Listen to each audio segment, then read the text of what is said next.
Today, I'm going to be speaking about this aspect that comes up a lot for clients who experience complexity and adversity in their life. It's almost like it's always there in the background, and then every once in a while, it becomes really large and comes up in the foreground. Can you see my background, this material? And then imagine that I had this aspect fully covering me up in a way that you couldn't really see me anymore. And let's just pause there and notice how that felt for you. And this thing that I have just named up there, which was in the background and then became kind of important in the foreground, is shame. Shame is a really important protective factor that does feel like it's not helpful, but has a very important reason for presence. And more than wanting to push it away, because then it becomes even more stronger, comes up more frequently, the question is, how do I make friends with this aspect within myself and learn more about its presence and the ways in which it's supporting me? Here are a few aspects to explore, and always know that these have to be done with a seasoned practitioner. How does this experience of shame show up in my body? What might I notice in the shape that my body makes? Maybe I make myself really small, or I disappear, or I feel really heavy. And all of those aspects are serving a very important function that we could become a little bit more curious about. The other thing to consider is, what's the reason and when does shame come up?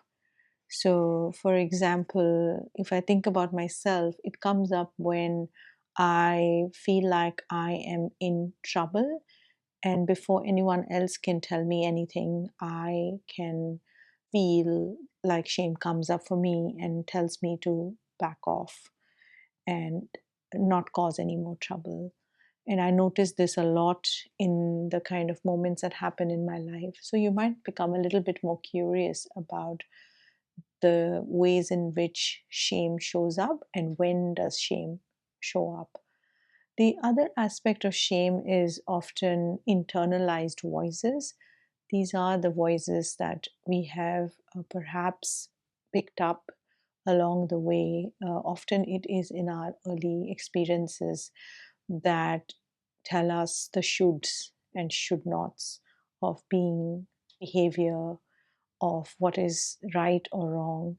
And sometimes, if we put voice to or tone to what shame sounds like, we might find some linkages to who does that remind me of, or who said those things. And often it's really important for us then to explore this a little bit more, maybe in the body, or psychodramatically or creatively, to notice how big their presence is, and how do I experience myself, how old am I in response. Exploring some of that might allow us to reframe that experience and maybe find another place to locate it, and maybe we change our relationship with shame. A lot of shame is also intergenerational. It is also sometimes racial, and it is also to do with normativeness, norms of what is okay and what is not okay. How does one function in the world, and what is not an idea that is supported, let's say, by capitalism.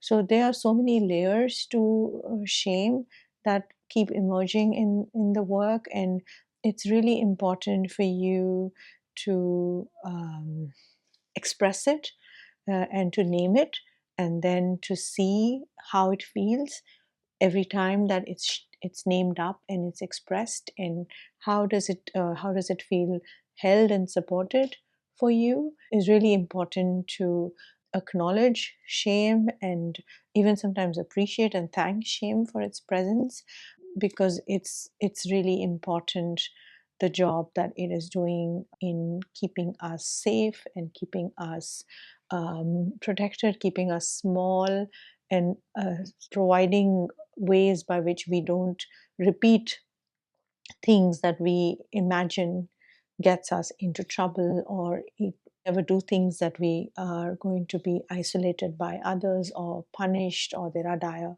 consequences. I hope it opens up the door to shame, and experiencing this aspect, I find, in a way that's dignifying and held with grace, is really important in having a different way of connecting to it. I hope you found this sharing of mine useful. If you like what I am offering, please do subscribe to my channel. Bye. Thank you.